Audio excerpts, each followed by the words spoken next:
পড়ে। এই জন্য আল্লাহ রাব্বুল আলামিন কোরআন শরীফে বলে দিয়েছেন, ইন্নামা আওলাদুকুম ওয়া আমওয়ালুকুম ফিতনাহ। তোমাদের ধন সম্পদ, তোমাদের সন্তান, এটা ফিতনা। এটা কি ভাই? এটা ফিতনা, এটা পরীক্ষা। আল্লাহ তোমাদেরকে ধন সম্পদ দিয়ে পরীক্ষা করেন। আল্লাহ তোমাদেরকে আরেকটা সুন্নত, সকাল সকাল গোসল করা। সকাল সকাল কি করা? গোসল করা। সকাল সকাল গোসল করা শুক্রবারের সুন্নত। আমরা এই সুন্নতটা পালন করবো তো ইনশাআল্লাহ। আরো একটা সুন্নত আছে, মসজিদে আসার সময় রাস্তার ডান দিক দিয়ে আসা। রাস্তার ডান দিক দিয়ে আসা কোথায়? আবার জাহান্নামে হবে। রাসূল বলেছেন, কুল্লু বিদআতিন দালালা, প্রত্যেক বিদআত পথভ্রষ্টতা, ও কুল্লু দালালাতিন ফিন্নার, আর প্রত্যেক পথভ্রষ্টতা কোথায় যাবে? জাহান্নাম। ছিল কি না? ছিল। ধনীরা কি তখন পারতো না রাসূল সাল্লাল্লাহু আলাইহি ওয়াসাল্লামের রূহের শান্তির জন্য আল্লাহর রাস্তায় খাওয়াইতে? পারতো কি না? পারতো। কিন্তু খাওয়াইছে? খাওয়াই নাই।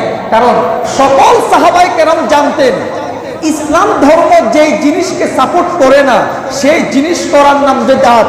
আর বেদআত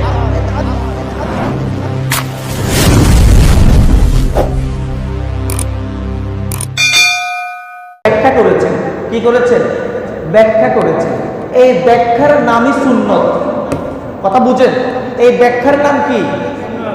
যদি আমরা রাসূল সাল্লাল্লাহু আলাইহি ওয়াসাল্লামের সুন্নতকে বাদ দিয়ে ইসলামকে মানতে যাই, দ্বীনকে মানতে যাই, আমরা কি দ্বীন পাবো নাকি দ্বীন হারাবো? এই কথা তো সহজ কথা। যদি রাসূল সাল্লাল্লাহু আলাইহি ওয়াসাল্লামের তরিকার বাইরে যাই, তবে আমরা দ্বীন মানতে পারবো না, আমরা দ্বীন হারাই ফেলব। ঠিক আছে না? যেমন মাগরিবের নামাজ কত রাকাত? ফরজ কত রাকাত?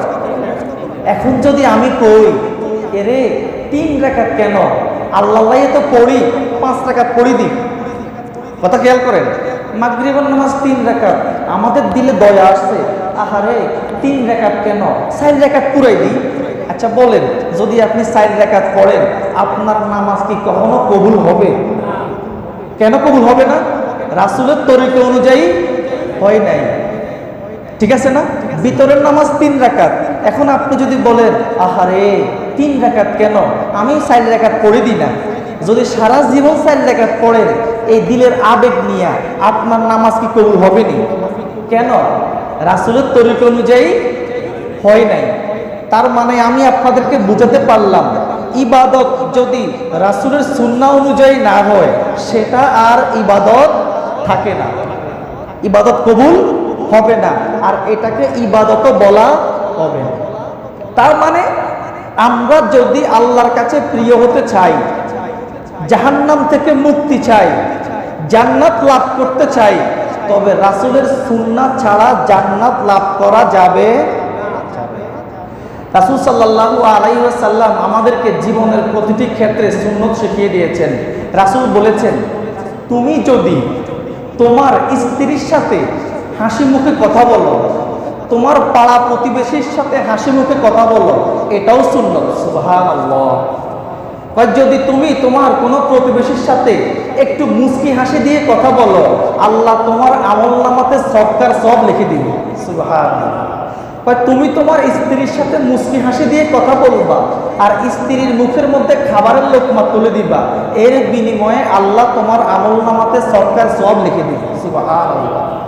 রাসূল সাল্লাল্লাহু আলাইহি ওয়াসাল্লাম বলেছেন, যেই ব্যক্তি অজু করে মসজিদে এসে 2 রাকাত নামাজ পড়ে, অজু করে মসজিদে এসে 2 রাকাত তাহিয়াতুল ওযু নামাজ পড়ে, রাসূল সাল্লাল্লাহু আলাইহি ওয়াসাল্লাম বলেছেন, আল্লাহ তার জীবনের সকল গুনাহ মাফ করে দিবেন।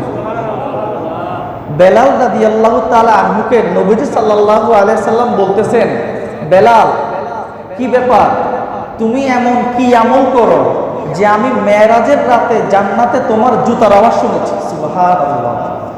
কি এমন আমল করো যে আমি মেরাজের রাত্রে জান্নাতে তোমার জুতার আওয়াজ শুনেছি? বেলাল রাদিয়াল্লাহু তাআলা আনহু বললেন, রাসূলুল্লাহ, আমি যখনই ওযু করি তখনই মসজিদে এসে 2 রাকাত তাহিয়াতুল ওযু পড়ি। রাসূল সাল্লাল্লাহু আলাইহি ওয়াসাল্লাম বললেন, হ্যাঁ, বেলাল, এই আমলের কারণে জান্নাতে তোমার জুতার আওয়াজ শোনা গেছে। আমরা আজকে থেকে এই সুন্নতের উপর আমল করব তো ইনশাআল্লাহ। 2 নম্বর, আমাদেরকে আমাদের রাসূল শিখিয়েছেন মসজিদে এসে কথা বলা যাবে না, মসজিদে এসে হেলান দেওয়া যাবে না। মসজিদ হেলান দেওয়ার জায়গা না। মসজিদে হেলান দেওয়া মসজিদের আদবের পরিপন্থী। কথা কি বুঝছেন আপনারা? এই মসজিদ এটা কার ঘর? দুনিয়ার কোন রাজা বাদশার ঘরে গিয়া আপনি কি এমনে বসে থাকতে পারবেন? এটা খারাপ দেখাবে না? তো আল্লাহ রাজা বাদশার ঘরে গিয়ে এমনে বসেন আর আল্লাহর ঘরে এসে এমনে বসেন, এটা কি সুন্নতের পরিপন্থী হইল কিনা ভাই? অনেক লোক আছে তার ঘরে বাহিরে যত কথা আছে সব কথা মসজিদে এসে বলে। এরকম লোক কি আমাদের সমাজে আছেন? আছে। মসজিদে আসলে তার কথার ভাণ্ড এমনি খুলে দেয়, এবার সবাইরে কথা দেয়। এটা কি সুন্নত না সুন্নতের খেলাফ? এই কাজ করলে মুক্তি পাওয়া যাবে জাহান্নাম থেকে, নাকি জাহান্নামে যাইতে হবে? এই সুন্নতের উপর আজকে থেকে আমরা আমল করবো তো ইনশাআল্লাহ। মসজিদে এসে আমরা কোনো কথা বলবো। রাসূল সাল্লাল্লাহু আলাইহি ওয়াসাল্লাম আমাদেরকে আরেকটা সুন্নত শিখিয়েছেন। সুন্নতের তো অভাব নাই, আমি একটু একটু করে বলছি। যদি কোনো মুসলমানকে দেখো, সালাম দিবা, আসসালামু আলাইকুম ওয়া রাহমাতুল্লাহি ওয়া বারাকাতুহু। যদি তুমি তাকে চিনো তবুও সালাম দিবা, যদি তাকে না চিনো তবুও সালাম দিবা। যদি সে বয়সে তোমার বড় হয় তবুও সালাম দিবা, যদি বয়সে তোমার ছোট হয় তবুও কি দিবা? রাসূল সাল্লাল্লাহু আলাইহি ওয়াসাল্লাম একদিন সাহাবায়ে কেরামকে প্রশ্ন করলেন, আমার সাহাবারা, আমি কি তোমাদেরকে এমন কোন আমলের কথা বলে দিব যেই আমল করলে তোমরা জান্নাতি হবে? সাহাবায়ে কেরাম বললেন যে রাসূলুল্লাহ, আমাদেরকে সেই আমলের কথা বলে দেন। রাসূল সাল্লাল্লাহু আলাইহি ওয়াসাল্লাম বললেন, তোমরা বেশি বেশি করে সালাম দাও। সুবহানাল্লাহ। রাসূল বললেন, আমি কি তোমাদেরকে এমন আমলের কথা বলে দিব যে আমলের কথা বললে তোমাদের সমাজে মারামারি হবে না, ফাসাদ হবে না, কাটাকাটি হবে না? বলেন রাসূলুল্লাহ। রাসূল বললেন, তোমরা মুরব্বি ছোট বড় সবাইরে সালাম দাও, আসসালামু আলাইকুম ওয়া রাহমাতুল্লাহি ওয়া বারাকাতুহু। আমরা তো সালাম দেই আসসালামু আলাইকুম, স্টাইল আসসালামু আলাইকুম। এই ধরনের সালাম দিলে সালামের সওয়াবও পাওয়া যাবে না, রাসূলের সুন্নত কি হবে না? আদায় হবে না। সালাম দিব সুন্দরভাবে, আসসালামু আলাইকুম ওয়া রাহমাতুল্লাহি ওয়া বারাকাতুহু। সালামের ক্ষেত্রে কোনো স্টাইল চলবে না। আজকে থেকে আমরা এই সুন্নতের উপর আমল করব তো ইনশাআল্লাহ। রাসূল সাল্লাল্লাহু আলাইহি ওয়াসাল্লাম আমাদেরকে আরেকটা সুন্নত শিখিয়েছেন, 5 ওয়াক্ত নামাজ জামাতের সাথে পড়া। এটা সুন্নতে মুআক্কাদা। 5 ওয়াক্ত নামাজ জামাতের সাথে কি করা? পড়া। আমরা সবাই কি 5 ওয়াক্ত নামাজ জামাতের সাথে পড়িনি ভাই? বলেন, আমরা সবাই কি 5 ওয়াক্ত নামাজ জামাতের সাথে পড়িনি? আসলে ওয়াজ গরিবের লাই, ওয়াজ বড় লোকের লাই না। যা তারা বড় লোক, এতগুলাই ওয়াজ করি না। আমরা ওয়াজ করি গরিবের লাই। কথা বুঝছেন? গরিব মানুষ আল্লাহর একটু ভয়টয় করে, কিন্তু বড় লোক আল্লাহর ডরায় না। হেতার টিয়া আছে তো, কথা বুঝেন নাই? হেতার টিয়া আছে, হাতে আল্লাহর ডরায় না। গরিবের টিয়া নাই তো হাতে নামাজ কালাম পড়ে। এই জন্য আল্লাহ রাব্বুল আলামিন কোরআন শরীফে বলে দিয়েছেন, ইন্নামা আওলাদুকুম ওয়া আমওয়ালুকুম ফিতনাহ। তোমাদের ধন সম্পদ, তোমাদের সন্তান, এটা ফিতনা। এটা কি ভাই? এটা ফিতনা, এটা পরীক্ষা। আল্লাহ তোমাদেরকে ধন সম্পদ দিয়ে পরীক্ষা করেন, আল্লাহ তোমাদেরকে ছেলে সন্তান দিয়ে পরীক্ষা করেন। দেখি ওকে ধন সম্পদ দিলাম, ছেলে সন্তান দিলাম, ও আমাকে মানে নাকি মানে না। দেখি ও আমার কথা শুনে নাকি শুনে না, ও কি মসজিদে আসে নাকি আসে না। কিন্তু আমরা আল্লাহর এই পরীক্ষায় পাশ করছি না ফেল করছি? ফেল করছি। আমাদের মনে হয় আমার এখন ব্যবসা আছে, এখন নামাজ পড়তে যাওয়া যাবে না। আরে বেটা, তোমার ব্যবসা করার তৌফিক দিছে কে? তোমার ব্যবসাতে বরকত দিবে কে? তো নামাজ পড়বা না কেন? আমার এখন আরামের সময়, এখন নামাজ পড়া যাবে না। আল্লাহ যদি তোমার গরিব বানাইতো, ফতের ভিখারি বানাইতো, তখন নামাজ ঠিকই পড়তা। কথা বুঝেন নাই? এই সমস্ত সম্পদ, ধন সম্পদ আমাদের জন্য ফিতনা। এই জন্য ভাই, চোখ বন্ধ করার পরে বুঝে আসবে এই দুনিয়ার টাকা পয়সা আপনার কোনো কাজে আসবে কি আসবে না। আসবে? দুনিয়ার 10 তলা বিল্ডিং আমাদের কোনো কাজে আসবে? দুনিয়ার 5 তলা বিল্ডিং কোনো কাজে আসবে? নাকি সেদিন কাজে আসবে নেকামল? নেকামল না ভাই? এই জন্য আপনারা 5 ওয়াক্ত নামাজ জামাতের সাথে আদায় করতে রাজি আছেন নি? চেষ্টা করবেন, কেন বাস্তবে করবেন নি? আমাদের এই মসজিদের রিপোর্ট ভালো না। আমাদের এই মসজিদে জুমুয়ার দিনে মুসলমান পাওয়া যায়, আর জুমুয়ার দিনের পরে আর মুসলমান খুঁজে পাওয়া কষ্ট ভাই, কথা বুঝেন। জুমুয়ার দিনে মাশাআল্লাহ সবাই দিনের জন্য কোরবান, কিন্তু বাকি 6 দিন ফজরের নামাজ পড়তেই রাজি না, জোহরের নামাজ পড়তেই রাজি না, আসরের নামাজ পড়তেই রাজি না।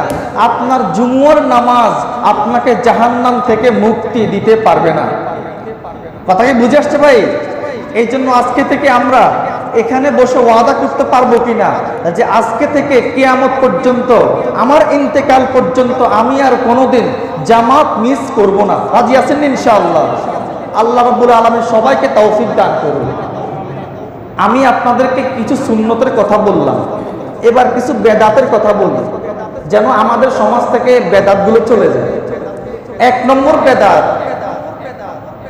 নম্বর বেদাত হচ্ছে বিয়ের দিন মেয়ের বাড়িতে 4 মাইক্রো যাওয়া। এটা 1 নম্বর বেদাত। বিয়ের দিন, ছেলের বিয়ের দিন মেয়ের বাড়িতে 3-4 মাইক্রো যাওয়া, এটা 1 নম্বর বেদাত। আর যারা এগুলা করে এরা বেদাতি, এদের ঠিকানা জাহান্নামে হবে। কোথায় হবে? জাহান্নামে হবে। রাসূল বলেছেন কুল্লু বিদআতিন দালালা, প্রত্যেক বিদআত পথভ্রষ্টতা, ও কুল্লু দালালাতিন ফিন্নার, আর প্রত্যেক পথভ্রষ্টতা কোথায় যাবে? জাহান্নামে।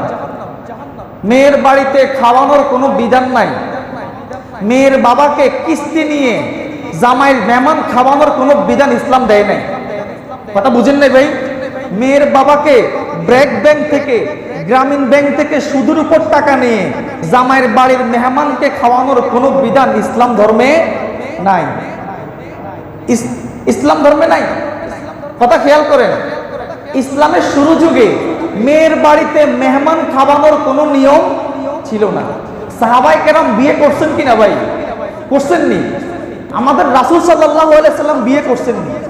রাসূল সাল্লাল্লাহু আলাইহি সাল্লাম কয় গাড়ি নিয়ে গেছেন? বলেন, আপনারা আমাকে বলেন। আপনারা তো বললেন রাসূল আমাদের আদর্শ, রাসূল আমাদের নেতা, তো এখন নেতারে কদ্দুর মানেন? আমাদের রাসূল সাল্লাল্লাহু আলাইহি সাল্লাম বিয়ে করেছেন, কয় গাড়ি নিয়ে রাসূল সাল্লাল্লাহু আলাইহি সাল্লাম মেয়ের বাড়িতে গেছে?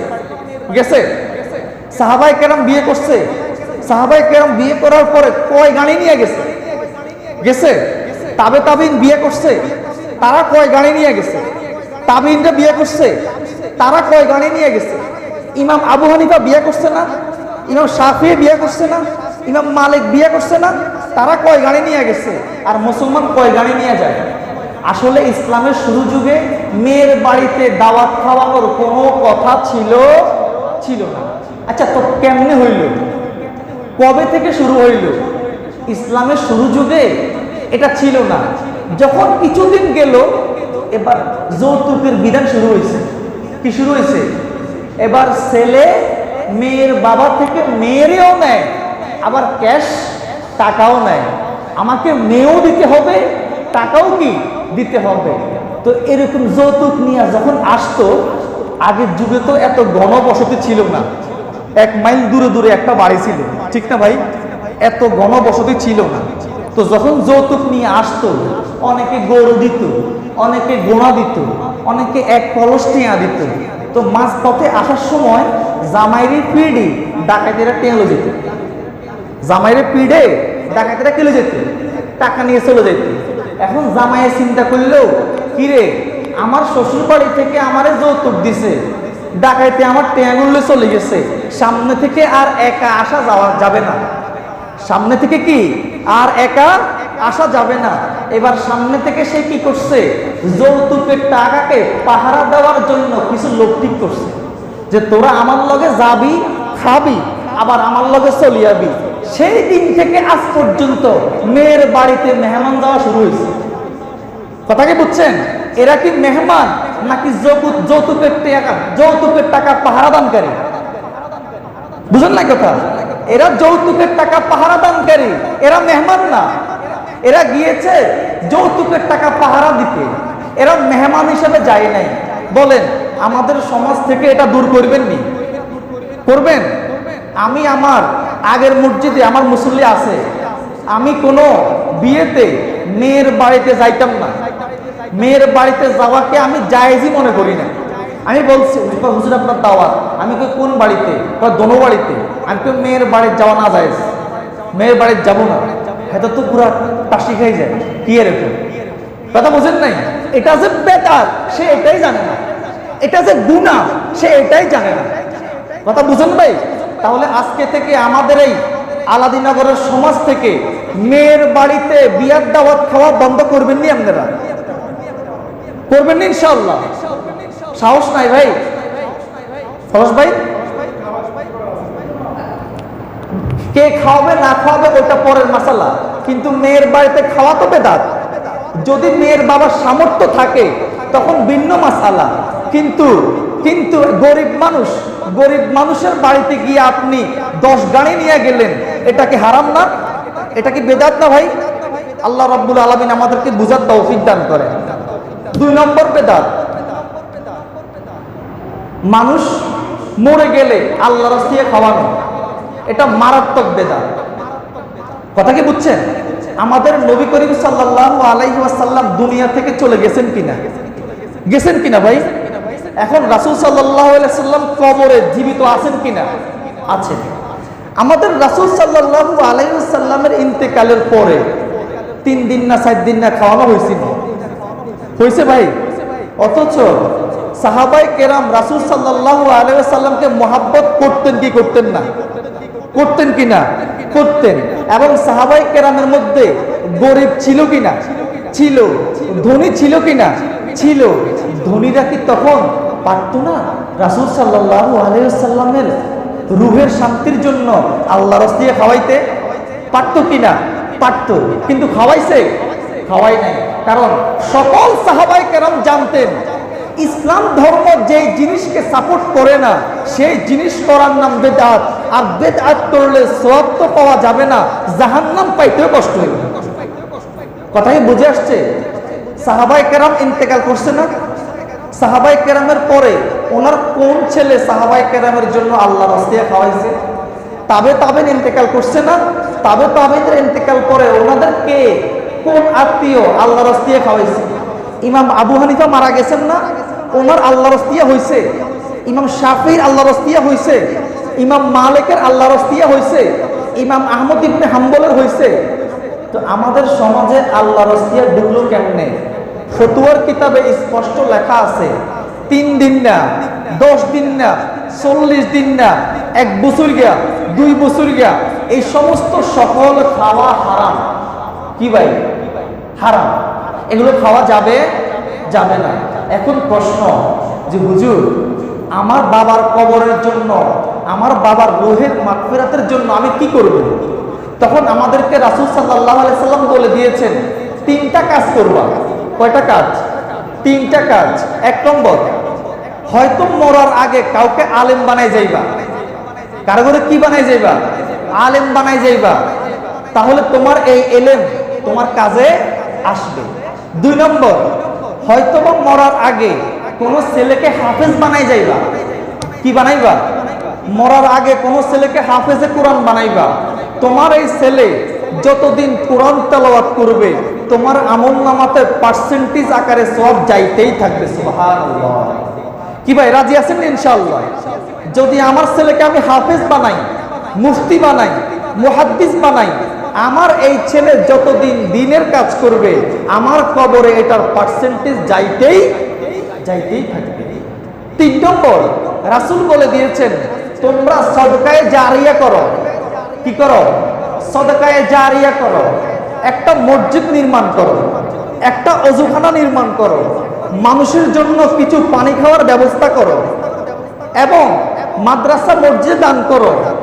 গরিব, এতিম, মিসকিন, তালেবে ইলমদেরকে কিছু কিনে দাও। ওদের পড়ালেখার কাজে সাহায্য করো। এই সমস্ত কাজ করলে এই তালেবে ইলম, এই আলেম যতদিন পড়বে,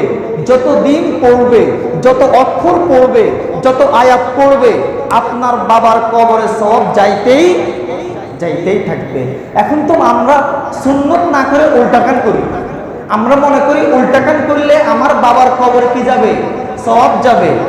বরং না, আমাদেরকে আমরা প্রথমেই বলে দিয়েছিলাম রাসূলের তরিকা ছাড়া দিন মানতে গেলে আমরা গোমরা হয়ে যাব। কথা ঠিক না? রাসূলের তরিকা ছাড়া যদি আমরা দিন মানতে যাই, আমরা কি হয়ে যাব?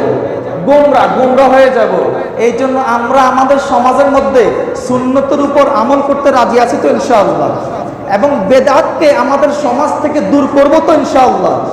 এবার আপনারা আমাকে হাত তুলে ওয়াদা করেন, আমরা আর কখনো মেয়ের বাড়িতে বিবাহ খাইতে যাইব না। রাজি আছেন কে কে? হাত তুলে দেখা যে আমরা কোনোদিন মেয়ের বাড়িতে বিবাহ খাইতে যাইব না ইনশাআল্লাহ। আল্লাহ সবাইকে কবুল করেন। 2 নম্বর, আমরা আর কোনোদিন আল্লাহ রস্তিয়া খানার আয়োজন করব না। হাত তোলেন। আল্লাহ রস্তিয়া খানা খাওয়াইব না। হাত তোলেন। আমরা আর কোনোদিন আল্লাহ রস্তিয়া খানা খাইতাম না। হাত তোলেন। আল্লাহ রাব্বুল আলামিন কবুল করেন, বলেন আমিন। সম্মানিত হাজিরিন, জুমুয়ার দিন আরো কিছু সুন্নত আছে। জুমুয়ার দিনে আরো কিছু সুন্নত আছে। জুমুয়ার দিনের একটা সুন্নত হচ্ছে পাঞ্জাবি পরে আসা। মসজিদে কি পরে আসা? পাঞ্জাবি পরে আসা। আমরা যখন বিয়েতে যাই, আমার কথাগুলো খেয়াল করেন ভাই, আমরা যখন বিয়েতে যাই তখন আমার ঘরের সবচাইতে বড় ভালো পোশাকটা পরি না কেন? বিয়ে বাড়ির মানুষ আমাকে দেখবে, একটা সৌন্দর্য আছে না, ঠিক না? আমি আমার ঘরের বেস্ট জামাটা পরি। কিন্তু মসজিদে আসার সময় যেটা নর্মাল, যেটা সব সময় পরে, এটা পরে আস। আরে মিয়া, বিয়ে বাড়িতে গেলে যদি তোমার 5 জন 6 জন মানুষে দেখে তুমি এত ভালো জামা পরো, মসজিদে আসলে তো তোমাকে রব্বুল আলামিন দেখবে। কথা বুঝেন নাই? এখানে তো রব্বুল আলামিন তোমাকে দেখছে। তুমি যে প্রথম কাতারে আছো, দ্বিতীয় কাতারে আছো, কে দেখছে? তো আল্লাহকে দেখানোর জন্য কত ভালো জামা পরা দরকার। কথা বুঝেন নাই? কিন্তু আমাদের মাথার মধ্যে ঘুরে বিয়ে বাড়িতে ভালোটা পড়তে হবে, মসজিদে আসার সময় সিঁড়া বিড়াই যে পরে আইলেও কি চলবে। এর 1 নম্বর কারণ হচ্ছে আমাদের কাছে দ্বীনের কোনো গুরুত্ব নাই, আমাদের কাছে সুন্নতের কোনো গুরুত্ব নাই, আমাদের কাছে রাসূল সাল্লাল্লাহু আলাইহি ওয়াসাল্লামকে অনুসরণ করার কোনো গুরুত্ব নাই। জুমুয়ার দিনের আরেকটা সুন্নত হচ্ছে মসজিদে সকাল সকাল আসা, মসজিদে তাড়াতাড়ি আসা। আর আমরা চিন্তা করি একটা বাজক হুজুরের বয়ান অর্ধেক যাক, এরপরে আস্তে আস্তে গোসল করি কোথায় যাব? মসজিদে যাব। আমাদের রাসূল বলেছেন, যেই ব্যক্তি দিনের শুরু ভাগে মসজিদে যায় সে আল্লাহর রাস্তায় একটা উট কোরবানি করার সওয়াব পায়। সুবহানাল্লাহ। যেই ব্যক্তি দিনের দ্বিতীয় ভাগে মসজিদে জুমার নামাজে যায় সে আল্লাহর রাস্তাতে একটা গরু কোরবানি করার সওয়াব পায়। সুবহানাল্লাহ। রাসূল বলেছেন, যে 10টার পরে মসজিদে যায় সে আল্লাহর রাস্তাতে একটা ছাগল কোরবানি করার সওয়াব পায়। আর যে 11টা 12টার দিকে মসজিদে যায় সে আল্লাহর রাস্তায় একটা মুরগি কোরবানি করার সওয়াব পায়।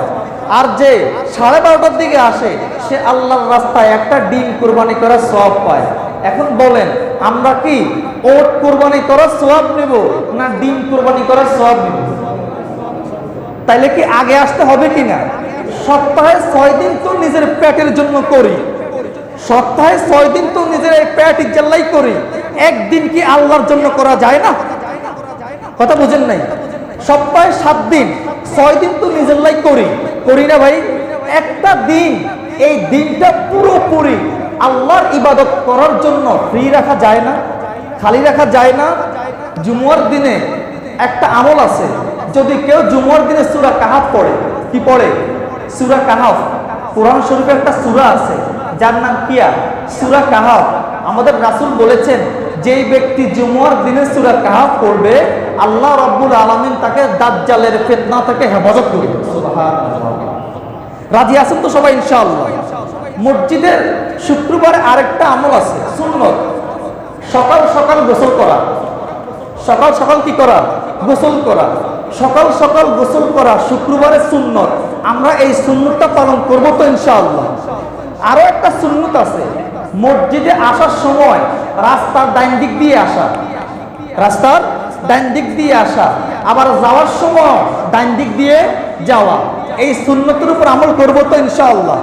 আরো একটা সুন্নত আছে, সেটা হচ্ছে আপনি যখন জুতা পায়ে দিবেন, আগে ডাইন পায়েরটা পুরো পায়ে দিবেন, পরে বাম পায়েরটা পায়ে দিবেন। আবার যখন জুতা খুলবেন, আগে বাম পায়েরটা খুলবেন, ডান পায়েরটা পরে খুলবেন। এই সুন্নতের উপর আমল করতে রাজি আছেন না ইনশাআল্লাহ?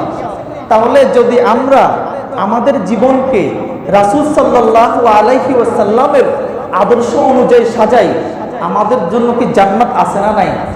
আর যদি আমরা আমাদের জীবনকে রাসূলের আদর্শ বিরোধী বেদআত এবং অন্যান্য আমাদের মনের মতো যে কাজগুলো এগুলো করি, আমাদের জন্য কি জান্নাত নাকি জাহান্নাম? আল্লাহ রাব্বুল আলামিন আমাদের প্রত্যেককে সুন্নতের উপর আমল করার তৌফিক দান করেন।